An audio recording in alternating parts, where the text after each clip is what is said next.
একবারে ঝুম মাইরা আসাও।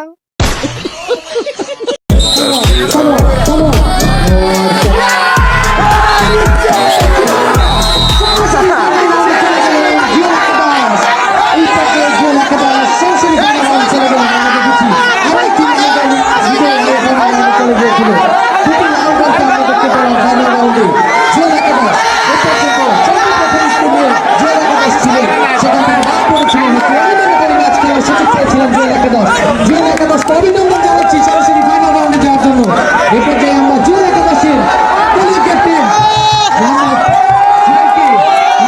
ক্যাপ্টেন মোহাম্মদ জুয়েল আকন্দকে দু একটি কথা বলার জন্য বিশেষভাবে অনুরোধ জানাচ্ছি। জুয়েল আকন্দকে আমরা যেমনটা দেখেছিলাম, জুয়েল আকন্দ সর্বপ্রথম স্কুলে সর্বশ্রেষ্ঠ দল ছিলেন, সেখান থেকে তিনি একটি সুযোগ হারিয়ে বাদ পড়ার সম্ভাবনায় রয়েছিলেন।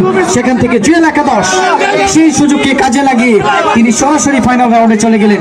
এ পর্যায়ে জুয়েল একাদশ